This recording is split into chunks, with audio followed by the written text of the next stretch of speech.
Hi everybody and welcome to Attack from Down Under. Today we're going to be tackling power metal, one of the genres of heavy metal, and I do like this genre, and this was kind of your idea. Yeah. Great idea.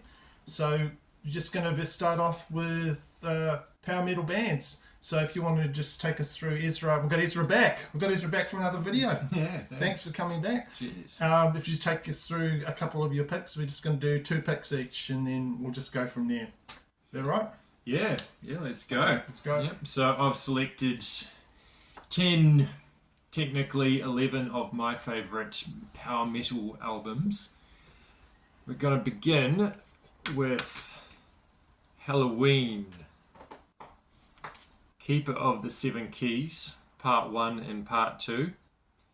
When I think power metal, I think Halloween, the kind of the originators of it, the long epics like the title track, Halloween, Keeper of the Seven Keys, shorter, catchy, melodic masterpieces, Eagle Fly Free, I Want Out, things like that, just bloody great.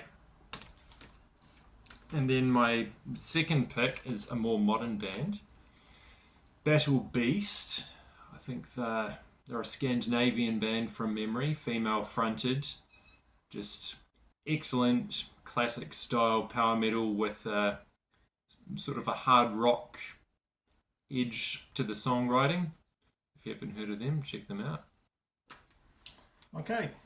Halloween, they're the OGs. You know, they're the early power metal guys, and I love those early albums.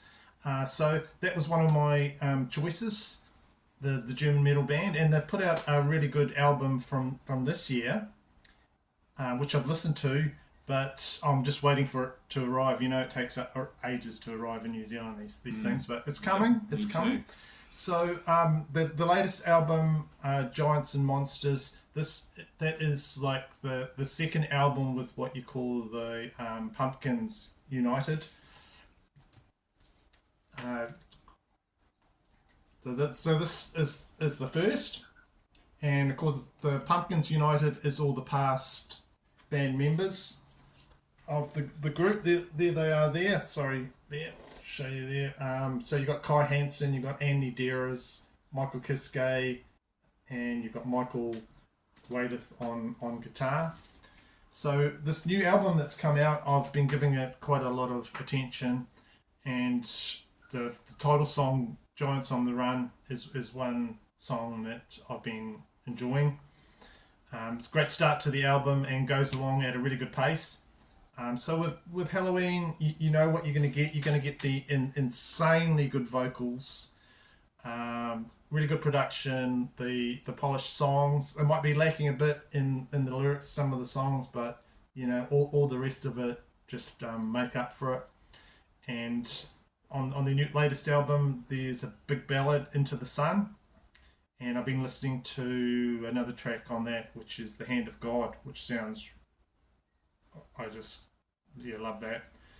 And then right at the end of the latest album, there's a song called Majestic to check out. It's 8 minutes long, and just ends the album really well and lives up to the title. It's really a majestic song. So that's my first pick, German power metal that you've just mentioned there, Ezra. My next pick would be another German power metal band, and this one is called Blind Guardian. This is the album The God Machine, their 12th album that came out in 2022. So I thought, because I was doing this, I knew I liked this album, and I was just going to give it like a cursory listen just to remind myself about it. But man, this is such a brilliant album, and I really like it. There you go. There's great artwork on there, but I'd forgotten just how good this album is. I really enjoyed listening to this one again. So you've got this here under the title Blind Guardian, but then you've also got another like offshoot, and this is sort of like, with power metal you get like orchestra power metal. And this is another offshoot. It's Blind Guardian, the Twilight Orchestra. So this has got the singer Hansi Kurse. He's the only performer from Blind Guardian that's on here. And he appears with the Prague Orchestra on this. And calls himself the Twilight Orchestra. This is Legacy of Dark Lands. Just some great artwork on here as well. Show you that on the pack.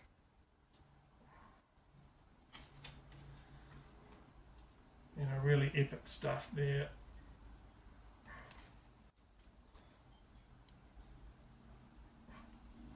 So they sort of write songs that are inspired by fantasy and fantasy novels.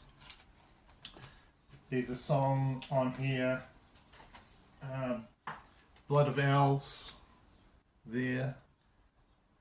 And that's taken from the Witcher fantasy series. I just, once again, just blown away by this album once again. So that's my Halloween and Blind Guardian. Yeah, I agree. That new Halloween's awesome. Can't wait to get my copy. You're waiting as well? Yeah. Blind Guardian, that's possibly my favourite album of theirs, The God really? Machine. Yeah. Even better than that, was that Nightfall in Middle Earth or something like that one? That one, have you heard that one? Yeah, it's a good one. Yeah. Some of the little speaking bits in between a little bit hit and miss for me, but Can get a bit annoying. yeah. Anyway, so my next pick is the mighty Nightwish, who I guess you could call symphonic metal, which is in of itself a offshoot of power metal. This one, Imaginarium, is with their second lead singer, Annette Olsen, and I just think as much as I like the early stuff with Taria, the songwriting is, these ones just, they catch me. What do we got? Just like Story Time, I Want My Tears Back, just excellent stuff. I think it was also the first Nightwish album I heard, so that goes a long way. Next we have Edguy, Tobias Summit, who also does Avantasia. Yeah. Yep. This is kind of a hard rock, power metal hybrid. They don't take themselves too seriously. The album's called Space Police. It's a concept album. They've definitely got a lot of humour in there. Just really awesome hooks as well. Another German band, I believe. Yeah, we're doing well with the German bands, aren't we? Yeah, definitely a theme. I think the vast majority of the good power metal seems to come out of Europe, doesn't it? We could almost do just a whole video on German power metal, yeah. German, Scandinavia. I don't think I've got anything but German in Scandinavia. Okay. We'll see. Maybe we've got some other stuff I coming. think I've got a couple, or one or two, yeah. Yeah. I almost picked Avantasia. Yeah, I almost picked Avantasia. Right, my next one is German power metal. It's Powerwolf and Wake Up the Wicked. So Powerwolf started in 2004, and this is like a real recent favourite of mine. All the tracks are instantly memorable, and the choruses, they just stick in your head forever, long after I've given this a listen. So you got operatic vocals from Carsten Brill, and he calls himself Attila Dawn on this. Makes sense that operatic vocals, because this guy actually studied opera. You've got nice lead guitar from Benjamin Buss, as he is also known as Matthew Greywolf.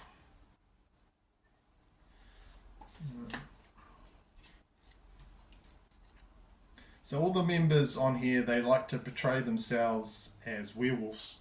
So that's where they get the Powerwolf name, I guess. There they are there, looking all werewolfy. I don't know if that's a word, but I just made it up. So everything is kind of amped up to the max on this album. They do historical epics like Joan of Arc on here, religious songs like Thunder Priest, and they tend to trade on Romanian folklore, and they do like werewolf vampire songs. There's a ripper on here, a really good song, and that at the starts off the album called "Bless 'Em with the Blade." That's another good one. Got a number of albums, these guys. It's the CD there. Okay, the next one I'm going to be talking about, and it's not German. So I'm going to buck the trend here a bit than what we've done so far, Ezra. And this is debut album from Dragon Force, British power metal band, Valley of the Damned. So these guys started way back in 1999 in London with founding members Sam Totman and Herman Lee. There he is there. So really cheesy type stuff, and they borrow from video games. They've got songs that are used in video games like Guitar Hero 3. Through Fire and Flames. Yeah, that's probably their most popular song. So if you like over the top guitar solos, guitar tricks and things like that, these guys have got it in spades. So the vocalist from this first album, what's his name? JP Fiat or something. ZP. Is that Zippy?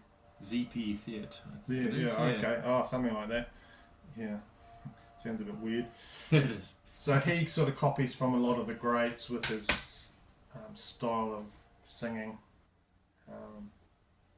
But yeah, epic length songs. They just tie into the whole power metal thing. You've got long solos, long songs. And, some of these albums we're going to show you, they just go on for over an hour, some of them. So, yeah, that's my next two. So, over to you. Yeah, good pick with Dragon Force there. Sam Totman's actually a Kiwi originally. Oh, is that right? I did not know that. Moved over to England Okay. at some point. Yeah, when I was in high school, they were quite big. That was around the time Guitar Hero blew up. Yeah, I remember. Everyone was trying to master through Fire and Flames. Yeah, that was that the hardest track? I think it was. Yeah, one of the hardest tracks on there. Yeah, and I actually saw ZP singing with Skid Row when they came to Auckland last time. Oh. Yeah. Okay. He did a good job. Yeah. So my next pick is Scandinavian, Swedish, I think, but could be wrong. Beast in Black, who were a spin-off from Battle Beast. I think the guitar player left and formed them. This would probably be my favourite power metal album, full stop, which is a big call. Just excellent songwriting, every great trope that you would expect from power metal. Yannis Papadopoulos, he's a Greek, as the name would suggest. He is a fantastic vocalist, just so good. Check out Blind and Frozen, Born Again, Crazy Mad Insane. Once again, there's a bit of a cheese factor with these guys, which I love. Really good. I think this came out in 2018 or 2017. It was their debut album. And the next one we have is the first American on the list, Rob Rock with Holy Hell. It's it's kind of thrashy, while remaining power metally. A very heavy album. This guy got his start singing with Impalatori, another great US power metal band with a guitar virtuoso. This album actually features Roy Z on guitar, who played with Halford and Bruce Dickinson, Sebastian Bach. He's got a great resume. Awesome album. Okay. Yeah. Alright, for my next one, I'm going to do back to the symphonic power metal. And this album is Rhapsody, Power of the Dragon Flame. So this is Italian power metal, and they had this name here, Rhapsody, for like about 10 years, and then they had to change it to Rhapsody of Fire in 2006 to avoid a few legal issues, put it that way. So I've got this fancy CD DVD pack here, there, and it folds out. I'll try not to folds out like this. It's got video in it, it's got a DVD in it, and it shows videos from previous parts of an epic trilogy they did called The Emerald Sword. So of course you got the dragons, which seems to crop up a lot in power metal, doesn't it? Totally. Dragons and Fantasy thing. fantasy, yeah.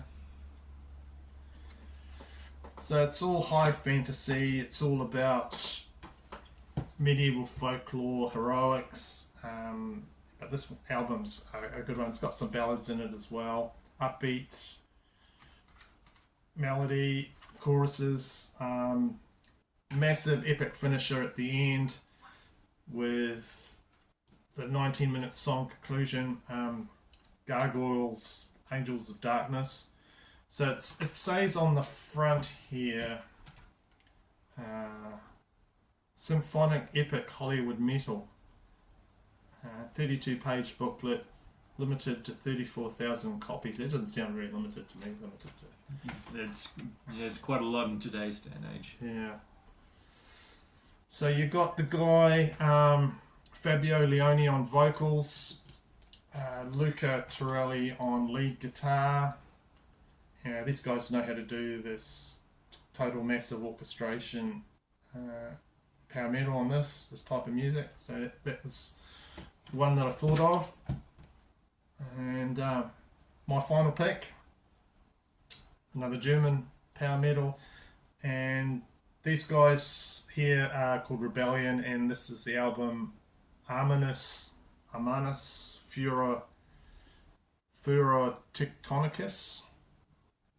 Get your head around that one. So these guys sound like Gravedigger, I thought, and not surprising, as in fact they were formed in 2001 when two members of Gravedigger left to form this group. So what were the guys' names? Yui Lillis and Tony Gottlieb on bass. He's still in the band. The guitarist is not in the band. So they did historical power metal albums about Vikings, and they got their name from the Gravedigger song Rebellion, the clans are marching. And this 2012 album, Armanus Furor Tectonicus, tells the story of like a Roman slave who trained in the army and was given citizenship and then rose to command level, and then he raised an army against the Romans. So it's historical themed and took back this country of, well, Germania, I suppose that was German now, I don't Germany now, and defeated them. So I enjoyed this album, and this guy here, Michael Seifert's vocals are good but not great. Clean vocal style. So you've got some songs basically about angry Germans and taking back their homeland. I'll share the CD. There you go there. So yeah, not a bad one, that one. So that's all my picks. So it's over to you now. Cool. Yeah, I've got a few more to power through, so okay. Let's get going. Right, so next we have a Kiwi band, Sonic Alter. Have you ever heard of them, Keith? No, I've never heard of them. There's so many, yeah. Yeah. So they came out probably late 2000s, 2008-ish. I think this album was, doesn't say, 2010 maybe. It was around the time I was at university. They played locally and up in Auckland quite a bit. I managed to see them live many times.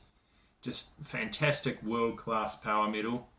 Like, there's not another Kiwi band of the style that I would put up with them.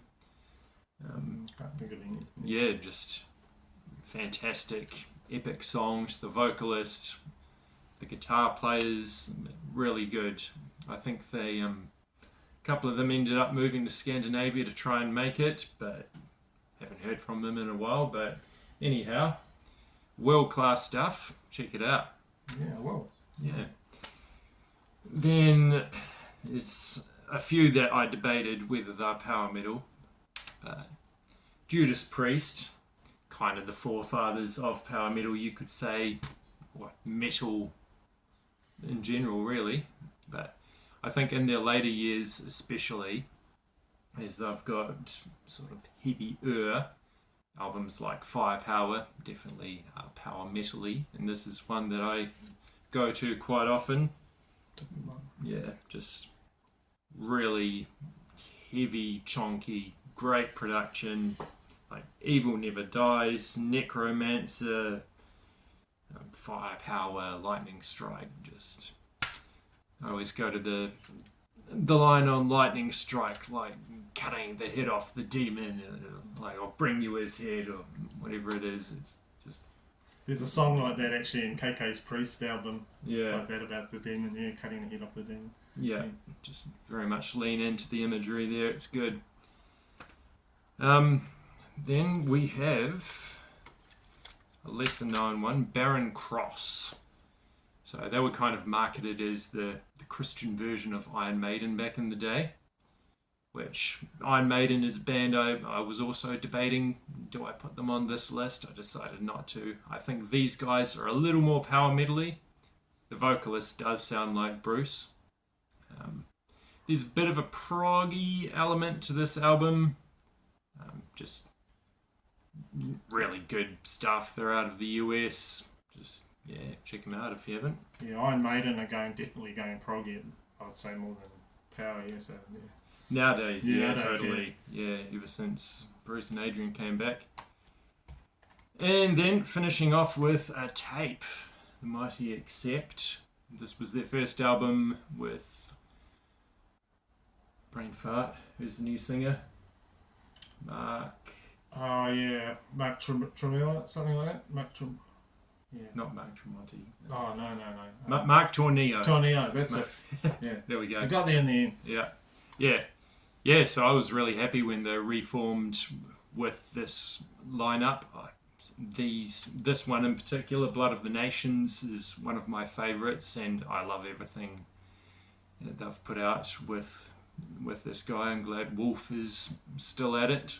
Just excellent, crunchy, heavy metal, Teutonic terror, as it were. Yeah. Blood of the Nations is a good song. There's Teutonic Terror on that as well. It is, yeah. That's one of my favourite Accept songs. Yeah, I love Beat that the song. Bastards. Give 'em the axe. Yeah. Real quality stuff, this one. Okay, well, I think we've done well with our power metal picks today. So in the comments, put down which power metal bands that you rate. Do you like our picks? Do you not like any in here that you think, well, yeah, not big on those ones?